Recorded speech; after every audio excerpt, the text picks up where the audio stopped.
다윗이 명령하여 이스라엘 땅에 거류하는 이방 사람을 모으고 석수를 시켜 하나님의 성전을 건축할 돌을 다듬게 하고, 다윗이 또 문짝 뭇과 거몰못에 쓸 철을 많이 준비하고, 또 무게를 달 수 없을 만큼 심이 많은 놋을 준비하고, 또 백향목을 무수히 준비하였으니 이는 시돈 사람과 두롯 사람이 백향목을 다윗에게로 많이 수운하여 왔음이라.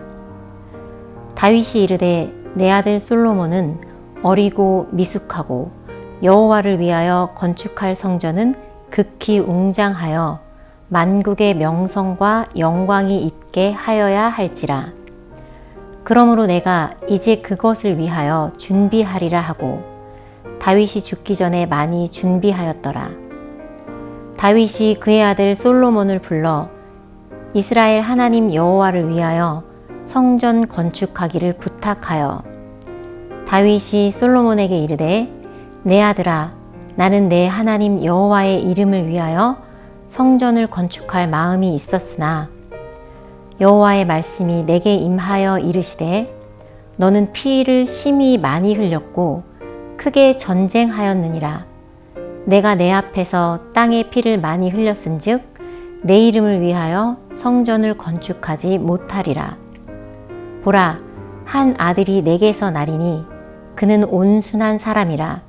내가 그로 주변의 모든 대적에게서 평온을 얻게 하리라. 그의 이름을 솔로몬이라 하리니 이는 내가 그의 생전의 평안과 안일함을 이스라엘에게 줄 것임이니라. 그가 내 이름을 위하여 성전을 건축할지라.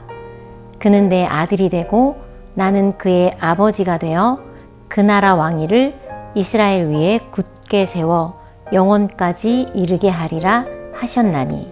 아멘. 샬롬. 오늘도 주님의 은혜와 평강이 성도님들께 가득하기를 축복합니다. 오늘 본문은 다윗이 인생의 황혼기를 살고 있을 때를 다룬 사건입니다. 다윗은 왕이 되기까지 고생을 참 많이 했지만 왕이 된 후에는 승승장구했습니다. 그럼에도 다윗은 하나님 앞에서 교만하지 않으려 부단히 노력했습니다. 이런 다윗에게는 꿈이 있었습니다. 바로 하나님의 성전을 건축하는 것이었습니다. 다윗은 돌을 다듬는 사람을 모아 돌을 다듬고 시돈과 두롯 사람들을 통해 건축에 사용될 백향목을 가져옵니다. 다윗은 최고의 성전을 짓고자 최선을 다합니다. 다윗은 성전을 건축해 모든 열방에 하나님의 명성과 영광을 드러내기 원했습니다. 하지만 8절 말씀을 통해 알 수 있듯 하나님은 다윗의 성전 건축을 허락하지 않으십니다. 다윗은 피를 많이 흘린 사람이기에 하나님의 성전을 건축하는 일에 합당하지 않다 말씀하십니다. 때론 기대와 다른 소식을 듣게 됩니다. 성전을 건축하는 일은 하나님을 기쁘시게 하는 일인데 다윗은 오히려 안 된다는 말을 들었습니다. 여러분은 누군가에게 거절당하면 어떠신가요? 아마 섭섭하고 화가 날 것입니다. 특히 그 일이 자신을 위한 일이 아니라 상대를 위한 일인 경우 더 화가 나는 것은 일반적일 것입니다. 하지만 다윗의 성전 건축에 대한 꿈은 믿음에서 온 비전이었기에 다윗의 반응은 일반적이지 않았습니다. 성전 건축은 다윗의 성공을 위한 목표나 성과가 아니라 그저 하나님을 향한 사랑의 고백이며 다윗의 마음입니다. 그래서 자신이 할 수 없어도 상관이 없었습니다. 오히려 아들 솔로몬에게 할 수 있도록 해주신 하나님께 감사드렸습니다. 솔로몬이 아들이기 때문이 아니라 이 성전이 하나님께 드리는 진정한 사랑의 마음이었기에 누가 건축을 하는 것이 그에게는 중요하지 않았습니다. 최고의 것을 하나님께 드리고자 하는 마음에는 변함이 없었습니다. 하나님을 향한 다윗의 마음이 이 시간 저와 여러분의 마음이길 간절히 소망합니다. 다윗이 보기에 솔로몬은 아직 어려서 준비하기에 벅찹니다. 그래서 다윗은 솔로몬이 할 수 있도록 성전에 필요한 물품들을 준비합니다. 다윗이 온 힘을 다해 준비했기에 솔로몬이 성전 건축을 수월하게 진행할 수 있었습니다. 여기서 우리가 생각할 것이 있습니다. 다윗이 하나님께 들은 소식은 표면적으로는 너는 성전을 짓지 못한다는 실망스러운 소식입니다. 그러나 하나님의 뜻은 성전을 짓지 못한다는 것이 아니라 다윗이 짓지 못한다는 것입니다. 그러기에 다윗은 그 소식을 이렇게 해석합니다. 성전 짓는 것을 준비하라. 놀라운 것은 이것을 하나님께서 기뻐하신다는 것입니다.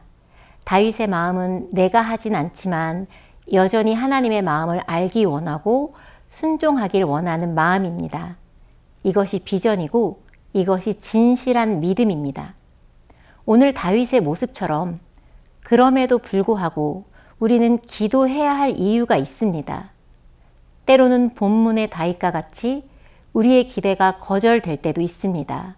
그럼에도 불구하고 실망하지 않고 하나님을 바라보며 나아가는 사람에게 하나님은 축복해 주시는 줄로 믿습니다. 하나님은 다윗에게 축복의 소식을 주십니다. 9절에서 10절을 보시겠습니다. 보라, 한 아들이 내게서 나리니 그는 온순한 사람이라. 내가 그로 주변 모든 대적에게서 평온을 얻게 하리라. 그의 이름을 솔로몬이라 하리니 이는 내가 그의 생전에 평안과 안일함을 이스라엘에게 줄 것임이니라. 그가 내 이름을 위하여 성전을 건축할지라. 그는 내 아들이 되고 나는 그의 아버지가 되어 그 나라 왕위를 이스라엘 위에 굳게 세워 영원까지 이르게 하리라 하셨나니. 하나님은 다윗의 헌신과 믿음을 보시고 그 아들 솔로몬에게 큰 복을 주십니다. 하나님이 친히 그의 아버지가 될 것이라 약속하시고 솔로몬의 왕위가 굳게 세워질 것이라는 복도 주십니다. 솔로몬은 다윗도 이루지 못한 성전을 지었고 큰 복을 받았습니다. 그런데 솔로몬이 하나님의 넘치는 복을 받은 이유는 솔로몬이 다윗보다 뛰어나서가 아닙니다. 솔로몬의 축복은 바로 다윗이 아버지라는 것입니다. 하나님은 다윗을 기억하시고 사랑하십니다. 비록 다윗이 성전을 짓지는 못했지만 다윗이 쌓은 충성과 헌신이 있었기에 솔로몬은 하나님의 복을 누렸습니다. 다윗이 솔로몬의 아버지라는 사실, 이것이 하나님의 마음입니다. 하나님은 솔로몬을 통해 다윗의 소원을 이루십니다.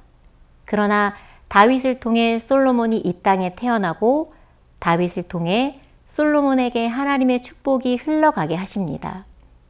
하나님을 경외하는 사람에게 하나님은 사랑과 은혜를 부어주십니다. 이것이 한 세대로 끝나게 하지 않으십니다. 이 약속의 말씀은 단순히 아들 솔로몬이 받은 부와 명예가 아닙니다. 이스라엘의 왕자가 원하는 표현은 솔로몬으로 끝나지 않음을 의미합니다. 우리가 궁극적으로 기대하는 영원한 축복은 바로 예수 그리스도이십니다. 결국 역사적 사실로 보면 다윗이 그토록 사모하고 솔로몬이 지은 그 성전은 무너졌습니다. 그렇다면 하나님의 약속은 어떻게 이루어졌을까요? 바로 성전 대신 예수 그리스도를 통해 이루어졌습니다. 하나님의 사랑은 우리를 위해 십자가에 달려 죽기까지 사랑하신 예수님을 통해 증거됩니다. 하나님의 축복은 다시 부활하사 영원한 생명과 구원을 허락하신 예수 그리스도 이름의 권세입니다. 우리에게 허락된 가장 복된 소식은 무엇일까요? 예수님이 우리의 구주가 되셔서 우리에게 영원한 생명을 허락하심을 믿습니다. 예수님을 믿는 우리 모두가 하나님의 자녀가 되는 은혜를 누리게 하신 줄로 믿습니다. 우리 세대에서 멈추지 않고 믿음의 세대가 이루어지도록 다음 세대에까지 믿음의 본을 보이고 하나님의 기쁨의 소식을 전하는 저와 여러분의 삶이 되기를 간절히 소망합니다. 함께 기도하시겠습니다. 사랑의 하나님, 감사합니다. 이 시간에 말씀의 자리로 우리를 불러주셔서 너무나도 감사드립니다. 우리를 사랑하셔서 자녀 삼아 주신 이 은혜도 또한 너무 감사합니다. 주님께서 주신 이 은혜를 우리 세대에서 멈추지 않고 하나님 다음 세대까지 이어지게 해 주시옵소서. 그리하여서 다음 세대가 하나님을 알고 사랑하고 성전 되신 예수 그리스도의 이름을 부르게 해 주시옵소서. 예수님의 이름으로 기도했습니다. 아멘.